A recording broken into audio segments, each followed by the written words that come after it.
Hey guys, welcome back to the channel. पिछले video में हमने कुछ बेसिक्स देखे थे पाइथन के। अब हम आगे चल के और डीप डाइव करने वाले हैं। सो बिना किसी टाइम वेस्ट करे लेट्स गेट स्टार्टेड। तो आज का जो टॉपिक है उसमें हम देखने वाले हैं सबसे पहले कमेंट्स क्या होते हैं। तो कमेंट बेसिकली पाइथन में यूज़ करे जाते हैं हमारे कोड को और रीडेबल बनाने के लिए। अगर मैंने मेरा कोड किसी और को हैंड ओवर किया तो उसको तो पता नहीं है मैंने कोड में क्या लिखा है। तो तो कमेंट्स बेसिकली कोड को और रीडेबल बनाते हैं ताकि जो दूसरा पर्सन है वो भी हमारे कोड को अंडरस्टैंड कर पाए। डेमोन्स्ट्रेशन के लिए जैसे हमारा जो प्रीवियस वीडियो था उसी के एग्जांपल को लेते हैं। सपोज ये कोड मैंने प्रिंट स्टेटमेंट को बताया था। तो इसमें मेरे को अगर कमेंट लिखना है तो पाइथन में दो तरीके के कमेंट होते हैं, एक सिंगल लाइन कमेंट और एक मल्टी लाइन कमेंट। तो सिंगल लाइन कमेंट में जब हमको एक लाइन में चीज़ों को जस्टिफाई करना होता है, जैसे सपोज मेरे को प्रिंट स्टेटमेंट को जस्टिफाई करना है तो मैं लिखूंगा कि print statement display the output on the screen. तो कोई बड़ी बात नहीं थी। ये क्या जस्टिफाई कर रहा है कि जो मेरा प्रिंट स्टेटमेंट है वो आउटपुट को स्क्रीन पर डिस्प्ले कराने का काम करता है। अब अगर मैं इसको रन करूंगा तो कोई भी एरर नहीं आएगा, नॉर्मल तीनों प्रिंट स्टेटमेंट एग्जीक्यूट हो जाएंगे। तो ये काम होता है सिंगल लाइन कमेंट का। इसी तरीके से एक मल्टी लाइन कमेंट होता है, या फिर आप जैसे गूगल पर सर्च करेंगे तो वहां पर लिखा आएगा कि Python do not support multi line comment. तो इसी को हम डॉक स्ट्रिंग्स कहते हैं, मतलब डॉक्यूमेंटेड स्ट्रिंग्स। अगर हमें मल्टीपल कमेंट्स डालने हैं तो एक सीक्वेंस में तो मैं कितने सारे मल्टी लाइन कमेंट डाल पाऊंगा, बहुत कंजेस्टेड कोड हो जाएगा। तो इसी चीज़ को कम करने के लिए पाइथन में होते हैं डॉक स्ट्रिंग्स या फिर single quotes, triple single quotes और ट्रिपल कोट्स, ओपन और क्लोज। तो इसके अंदर मैं कुछ भी कमेंट लिखूंगा, कितना ही बड़ा कमेंट लिख दूं तो मुझे कोई भी एरर नहीं मिलेगा। अगर मैं यहाँ पर सपोज एक लाइन लिख के ही बता देता हूँ कि Python is a programming language.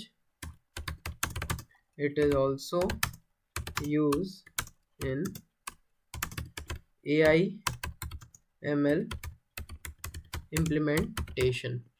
अब मैंने ये दो लाइन लिखी, अब मैं इसको रन करूंगा तो मेरे को कोई भी आउटपुट में एरर या फिर ये जो मैंने स्ट्रिंग में कमेंट में चीज़ लिखी है ये डिस्प्ले नहीं होगी। तो ये होता है मल्टी लाइन कमेंट्स, जो हमारे कोड की रीडेबिलिटी को बढ़ाता है और अंडरस्टैंडेबिलिटी बढ़ाता है बेसिकली। अब आगे देखते हैं। आगे एक टॉपिक आता है जिसको हम बोलते हैं एस्केप सीक्वेंस कैरेक्टर या फिर न्यू लाइन कैरेक्टर। तो ये क्या होता है? अब सपोज मैंने कोई स्टेटमेंट लिखी, इसको कमेंट आउट कर देता हूं। अब सपोज मैंने कोई स्टेटमेंट लिखी, print Andy is a good coder. अब इसको मैं रन करूंगा तो कोई रॉकेट साइंस नहीं है, जो प्रिंट में लिखा है वो प्रिंट आउटपुट आ जाएगा। अब अगर मैं इसमें न्यू लाइन कैरेक्टर लगा दूं तो न्यू लाइन कैरेक्टर क्या करेगा, जो भी आगे की स्ट्रिंग अवेलेबल है उसको नेक्स्ट लाइन पे प्रिंट कर देगा। यहाँ पर आप देखिए, इसको एग्जीक्यूट करने के पहले बता रहा हूँ मैं, पूरी स्टेटमेंट पूरी स्ट्रिंग एक ही लाइन में आई। अब अगर मैं इसको रन करता हूँ तो देखिए क्या चेंज आया, एंडी इज अ और गुड कोडर नेक्स्ट लाइन में आ गया। अगर ये स्पेस गायब करनी है तो यहाँ से भी स्पेस हटा देते हैं, रन करते हैं, एक ही लाइन में आ गया, Andy is a good coder. तो ये होता है न्यू लाइन कैरेक्टर। अब इसी तरीके से एक चीज और होती है, एक टैब का जब हमको स्पेस प्रोवाइड करना होता है तो उसके लिए लगता है \t। तो यहाँ पर एक टैब मतलब ये, तो इतना जो आप स्पेस देख रहे हैं यहाँ पर, इतना स्पेस हमें नीचे देखने को मिल रहा है। तो जनरली इसमें कोड को क्लियर टर्म्स में दिखाने के लिए यूज करा जाता है पाइथन में। अब आज आगे की बात करते हैं, मेन टॉपिक वेरिएबल्स। तो इसके पहले मैं एक रियल लाइफ एग्जांपल देता हूँ। इमेजिन कीजिए कि हमारे घर में हम बहुत सारी ग्रोसरीज लेके आए, सपोज दाल लाए, चना लाए, चावल लाए। अब उसको हम पन्नी में तो नहीं रख सकते, उसको स्टोर करने के लिए हमें किसी ना किसी कंटेनर की रिक्वायरमेंट रहती है। तो हम इजीली उसको स्टोर कर सकते हैं उसमें। इसी तरीके से पाइथन में डेटा को स्टोर कराने के लिए हम वेरिएबल्स का यूज़ करते हैं। तो वेरिएबल्स कुछ ऐसे कंटेनर होते हैं जो हमारी डेटा वैल्यू को स्टोर करने का काम करते हैं।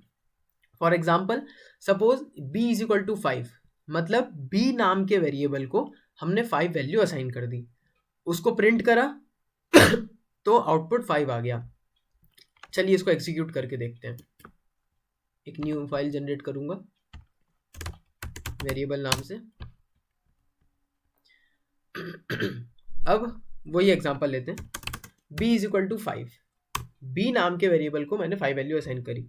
अब अगर मैं b को प्रिंट करूंगा तो आउटपुट में 5 आ गया। क्यों? क्योंकि ऊपर मैंने b को 5 असाइन कर दिया था। अब अगर मैं एक c वेरिएबल लेता हूँ और उसको मैं 10 असाइन कर देता हूँ और मैं इधर कर देता हूँ b प्लस c, तो मुझे ऊपर वाले दोनों नंबर्स का सम मिल जाएगा कि b और c का क्या सम है, 15। अब एक और चीज़, पाइथन में वेरिएबल्स का एक रूल होता है कि अगर हम डुप्लीकेट वेरिएबल लेते हैं तो उसकी वैल्यू, जो अपडेटेड वैल्यू है, वो डिस्प्ले होती है।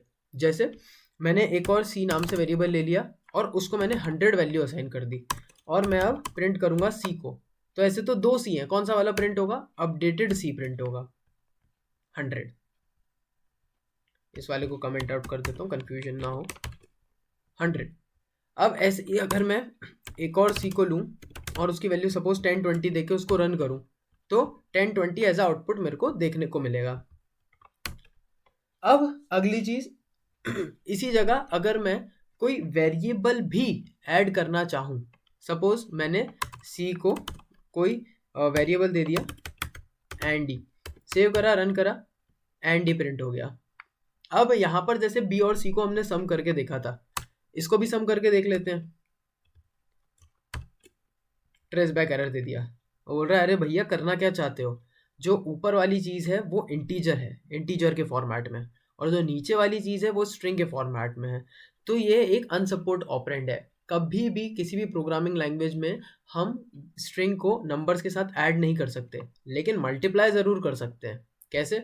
जैसे b और c ऐड नहीं हो सकता, उसी को अगर मैं मल्टीप्लाई कर दूं तो एंडी 5 टाइम्स आ जाएगा, एंडी, तो 5 टाइम्स एंडी प्रिंट हुआ। अब ऐसे ही अगर मुझे टाइप देखना हो, एक वेरिएबल होता है टाइप, जो टाइप बताता है कि आपका जो डेटा है या जो आपने वैल्यू दी है वो किस टाइप की है। जैसे मुझे सी का अगर टाइप जानना है तो मैं प्रिंट टाइप सी, मतलब जो सी वेरिएबल है उसका टाइप दे दो। अब मैं इसको रन करूंगा तो सी वेरिएबल का टाइप आ गया क्लास str, मतलब स्ट्रिंग टाइप की क्लास है ये। अब इसी तरीके से मैं b का भी टाइप निकाल सकता हूँ। रन करते तो इंटीजर आएगा, int, इंटीजर टाइप की क्लास है। अब अगर टाइप का भी टाइप निकालना हो तो क्या ये पॉसिबल है? Let's check it out. Suppose मेरे को टाइप निकालना है टाइप का, तो टाइप का टाइप होता है। ऐसे ही अगर मैं प्रिंट स्टेटमेंट का टाइप निकालना चाहूँ, सपोज मेरे को प्रिंट करना है टाइप किसका, प्रिंट स्टेटमेंट का, कि प्रिंट स्टेटमेंट का भी टाइप बता दो। रन करूँगा तो बिल्ड इन फंक्शन और मेथड। तो प्रिंट क्या होता है, एक बिल्ड इन फंक्शन होता है, मतलब वो फंक्शंस जो ऑलरेडी हमारे पाइथन में प्री डिफाइंड है या पहले से ही बना दिए गए हैं। तो इस तरीके से हम टाइप फंक्शन का यूज़ करके टाइप चेक कर सकते हैं। अब एक एग्जांपल देखते हैं, कमेंट आउट कर दिया इसको, variable example. Okay, so suppose मैं एक वेरिएबल लेता हूँ v1 नाम से, उसको मैं 16 असाइन कर देता हूँ। एक और वेरिएबल लेता हूँ v2, उसको 4 वैल्यू असाइन कर दी। तो अभी तक मैंने यहाँ पे क्या किया, 2 वेरिएबल्स लिए v1 v2 और उसको मैंने 2 इंटीजर्स वैल्यू 16 और 4 असाइन कर दी। अब जैसे ऊपर मैंने सम करा था वैसे ही मैं इनका भी सम कर सकता हूँ कि v1 और v2 का सम कर दो।